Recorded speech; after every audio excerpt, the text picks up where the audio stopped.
مرید کے لیے اس راہ میں قربانیاں دینا آسان ہو جاتی ہیں، مرید کے لیے اس راہ میں تکلیفات کو برداشت کرنا آسان ہو جاتا ہے محبت کے ہونے کی وجہ سے، اور مرید کے ساتھ اپنے مرشد کے ساتھ گہرا تعلق رکھنا اور لمبے عرصے تک چلنا آسان ہو جاتا ہے اس محبت کی وجہ سے۔ بغیر محبت شیخ کے، بغیر محبت پیر کامل کے اور بغیر محبت استاد کے، روحانی استاد کے، اس راہ میں کامیابی بہت مشکل سے ملتی ہے۔ بلکہ کچھ بزرگوں نے تو یہ بھی فرمایا ہے کہ بغیر محبت شیخ کے اس راہ میں کامیابی کا ملنا ناممکن ہے۔ اگر آپ بزرگوں کی زندگی پر توجہ کریں، ان کے واقعات کو پڑھیں، تو آپ دیکھیں گے کہ انہوں نے کس طرح سے اپنے مرشدوں سے محبت کی ہے، کس طرح سے ان کی خدمت کی ہے، اور کس طرح سے ان کے حکموں پر کیسی کٹھن اور دشوار ریاضتیں بھی کی ہیں، اور کیسی کیسی قربانیاں دی ہیں، اور کس طرح سے اپنے پیر کامل کے حکم پر چل کے پھر وہ ولایت کی منزلوں تک بھی پہنچے ہیں۔ اللہ رب العزت نے انہیں اونچا مقام بھی عطا کیا ہے۔ ہم میں سے بہت سے لوگ ایسے ہیں جو یہ غلطی کرتے ہیں کہ اس چیز کی اہمیت کو نہیں سمجھتے کہ محبت کی اس راہ میں کیا اہمیت ہے، ادب کی اس راہ میں کیا اہمیت ہے۔ یقین کریں ابھی تو میں صرف محبت کی بات کر رہا ہوں مختصر طور پر، تصور کریں کہ پھر عشق کا عالم کیا ہوگا اور اس میں ہونے والی کیفیات کیا ہوتی ہوں گی۔ جب تک مرید مطلب کی دنیا سے نکل کر محبت مرشد میں نہیں آتا،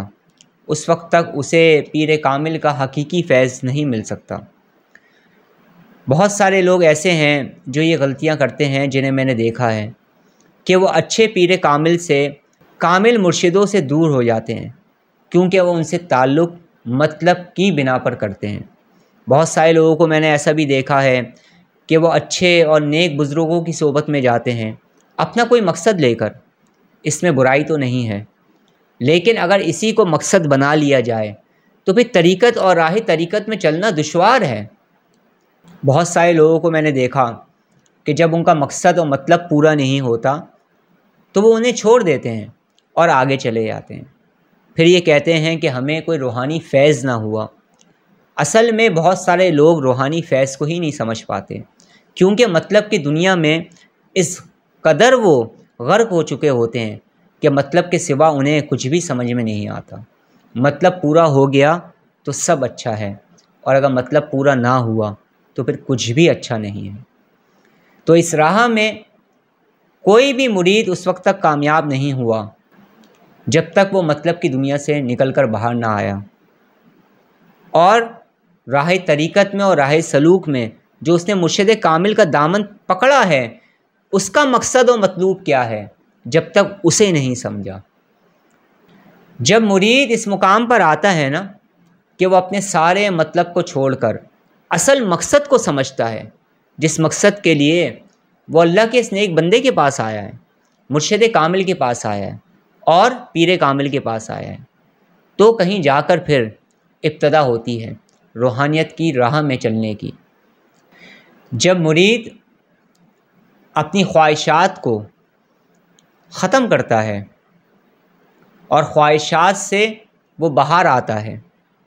کون سی خواہشات؟ جو مطلب کی بنا پر ہوتی ہیں، جسے کہتے ہیں نا مطلب پرستی۔ میں اس ٹاپک پر بول رہا ہوں، ٹھیک ہے، اس چیز کو سمجھنے کی کوشش کریے گا۔ تو پھر حقیقت میں اس کی صحیح روحانی تعلیم و تربیت کا آغاز ہوتا ہے۔ جب مرید پر مرشد کی محبت کا غلبہ ہوتا ہے، جب مرید مرشد کی باتوں پر عمل کرتا ہے، جب مرید راہ سلوک اور راہ طریقت اور روحانیت کے اسباق کو طے کرتا ہے، اور جب مرید مرشد کامل اور شیخ کامل کی محبت کے رنگ میں رنگنے لگتا ہے، اور جب مرید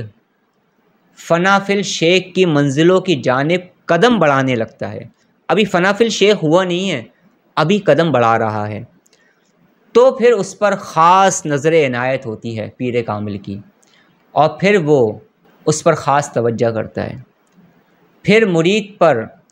مرشد کامل کی محبت کا رنگ چڑھنا شروع ہوتا ہے۔ اور کچھ مریدین پر تو پھر ایسا رنگ چڑھتا ہے کہ پھر دنیا بھی کہنے پر مجبور ہو جاتی ہے۔ پھر ایک وقت ایسا آتا ہے کہ مرشد کا جو حقیقی فیض ہے پھر ایسے مرید کو ملنا شروع ہو جاتا ہے۔ مرشد کا حقیقی فیض پھر مرید کو حاصل ہونا شروع ہو جاتا ہے۔ یاد رکھیے گا، پیر و مرشد ہوں، پیر کامل ہوں یا روحانی استاد ہو، اس سے ہمیں کئی طرح کا فیض ہوتا ہے۔ دنیاوی فیض بھی ہوتا ہے اور روحانی فیض بھی ہوتا ہے، اور پھر اس روحانی فیض کے بھی درجات ہیں، جیسے سلوک کے درجات ہیں ایسی روحانی فیض کے بھی درجات ہیں، جیسے توجہ ہے توجہ کے بھی درجات ہیں، اسی طرح سے روحانی فیض کے بھی درجات ہوتے ہیں، اور درجہ بدرجہ پھر وہ مرید کو حاصل ہونے لگتے ہیں۔ اور پیر کامل جو اپنے اندر روحانی صلاحیتیں رکھتے ہیں، اور پیر کامل اور مرشد کامل جو اپنے اندر باطنی قوت رکھتے ہیں، پھر اس سے بھی مرید فیضیاب ہونا شروع ہو جاتا ہے۔ پھر ایک وقت ایسا بھی آتا ہے کہ مرشد کامل جو کیفیات روحانی اپنے اندر محسوس کر رہے ہوتے ہیں، وہ محسوسات، وہ کیفیات، وہ نورانیت پھر مرید بھی اپنے اندر محسوس کرنے لگتا ہے۔ پھر وہ محبت کی منزلوں میں آگے کی جانب سفر کرنے لگتا ہے، اور پھر اس پر مرشد کی محبت کا رنگ اور مزید گہرا ہونے لگتا ہے۔ اور پھر مرشد کامل کا جو حقیقی فیض ہوتا ہے نا، جسے الفاظوں میں بیان نہیں کیا جا سکتا، پھر اسے وہ حاصل ہونا شروع ہو جاتا ہے۔ پھر مرشد کامل اور پیر کامل اپنی محبت کی خاص توجہ ایسے مرید پر فرماتے ہیں، اور توجہ روحانی کی مختلف اقسام پھر اس کے درجے کے حساب سے اس پر توجہات ہونا شروع ہوتی ہیں۔ پھر اور مزید مرشد کی محبت کا رنگ گہرا ہوتا ہے، اور مزید پھر مرید روحانی ترقی کرتا ہے، عروج کی جانب جاتا ہے، اور راہ سلوک کی مختلف منازل کو طے کرنا شروع کرتا ہے۔ ایک خاص طرح کی توجہ فرمائی جاتی ہے، ایک خاص طرح کی توجہ پھر مرشد کامل کرتے ہیں۔ یہ سب کچھ آہستہ آہستہ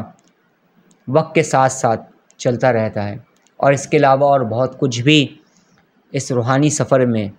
انسان کو حاصل ہوتا ہے، اس راہ سلوک اور راہ طریقت میں حاصل ہوتا ہے، جس کی تفصیلات بہت زیادہ طویل ہیں۔ ان تمام باتوں کو کرنے کا مقصد یہ ہے کہ ہم اس حقیقت کو سمجھ سکیں، اس اہمیت کو سمجھ سکیں کہ محبت مرشد اور محبت شیخ کی اہمیت کیا ہے، اور اس راہ میں ادب کی اہمیت کیا ہے۔ یاد رکھیے گا، اس راہ کے اندر جس نے جو کچھ پایا ہے وہ محبت اور ادب کی وجہ سے پایا ہے۔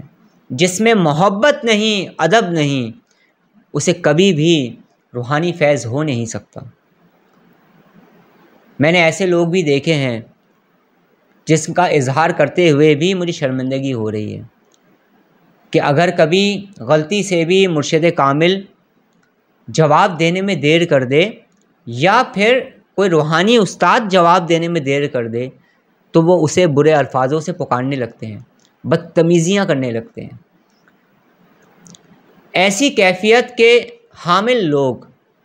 یہ کیسے تصور کر سکتے ہیں کہ انہیں کسی پیر کامل یا کسی شیخ کامل سے یا کسی روحانی استاد سے فیض ہو سکتا ہے؟ جو ادب کو ہی نہ سمجھ پایا، جو محبت کو ہی نہ سمجھ پایا، جو صبر کو نہ سمجھ پایا اس راہ میں، پھر اس نے سمجھا کیا ہے؟ پھر وہ راہ کیسے طے کرے گا؟ اس مختصر سے ویڈیو ریکارڈ سیشن کے اندر ان تمام لوگوں کو جو راہ سلوک میں چلنا چاہ رہے ہیں، راہ طریقت کی طرف آ رہے ہیں، روحانیت کی طرف آ رہے ہیں، انہیں میں یہ بتانا چاہتا ہوں کہ یہ راہ محبت کی راہ ہے، یہ راہ ادب کی راہ ہے، یہ راہ قربانیوں کی راہ ہے، یہ راہ ان باتوں کو ماننے کی راہ ہے جن باتوں پہ عمل کر کے آپ ترقی کر پائیں گے، آپ روحانی عروج کی طرف جائیں گے۔ تو اگر آپ بھی کسی سلسلے کا فیض چاہتے ہیں، چاہے وہ سلسلہ چشتیہ ہو، چاہے وہ سلسلہ صابریہ ہو، چاہے وہ سلسلہ نقشبندیہ ہو، چاہے وہ سلسلہ اویسیہ ہو، چاہے وہ سلسلہ قادریہ ہو، چاہے وہ سلسلہ شاذلیہ ہو، چاہے وہ سلسلہ وارثیہ ہو، چاہے وہ سلسلہ تاجیہ ہو، چاہے وہ ابو علائی سلسلہ ہو، جہانگیری سلسلہ ہو، سلسلہ قلندریہ ہو یا کوئی بھی روحانی سلسلہ ہو جن کا میں نام نہیں لے سکا، کسی بھی سلسلے میں آپ جا رہے ہیں یا کسی بھی سلسلے کا آپ فیض پا رہے ہیں اور جس سے بھی اٹیچ ہو رہے ہیں، اور آپ یہ چاہتے ہیں کہ اس سلسلے کا فیض حاصل ہو، اس سلسلے کے بزرگوں کا فیض حاصل ہو، جس کے پاس آپ تعلیم و تربیت کے لیے جا رہے ہیں اس کا فیض آپ کو ملنا شروع ہو، ان روحانی سلاسل کا فیض ملنا شروع ہو، ان روحانی سلاسل میں جو مختلف بزرگ حضرات ہیں ان کا فیض ملنا شروع ہو، صاحب طریقت بزرگوں کا فیض ملے، صاحب روحانیت بزرگوں کا فیض ملے، صاحب اسرار بزرگوں کا فیض ملے، تو اس کی ابتدا محبت، ادب، چاہت، قربانی سے ہے۔ اور اگر آپ کے اندر محبت نہیں، ادب نہیں، صبر نہیں، تو پھر اس راہ میں آپ کچھ بھی نہ پا سکیں گے اور کچھ بھی حاصل نہیں ہوگا۔ تو اس راہ کی ابتدا محبت سے ہی ہے، ادب سے ہی ہے، صبر سے ہی ہے، استغفار سے ہی ہے، ذکر سے ہی ہے، فکر سے ہی ہے، اور اس طرح سے بے شمار چیزیں ہیں۔ آپ جہاں سے بھی تعلیم لے رہے ہیں، آپ جس بزرگ کی صحبت میں بھی ہیں، آپ کسی اسپریچول ٹیچر کی صحبت میں ہیں، آپ کسی روحانی استاد کی صحبت میں ہیں، آپ کسی پیر کامل کی صحبت میں ہیں، کسی مرشد کامل کی صحبت میں ہیں، ادب کے ساتھ، محبت کے ساتھ اور صبر کے ساتھ اپنی تعلیمات کا آغاز کریں تو انشاءاللہ تعالی بہت جلد آپ کو کامیابی بھی ملے گی، اور آپ جس مقصد کے لیے آئے ہیں تعلیم و تربیت کے حوالے سے، اس مقصد میں بھی آپ کو کامیابی ملے گی انشاءاللہ تعالی۔ اللہ رب العزت ہمیں زیادہ سے زیادہ علم حاصل کرنے کی توفیق عطا فرمائے، اللہ رب العزت ہمیں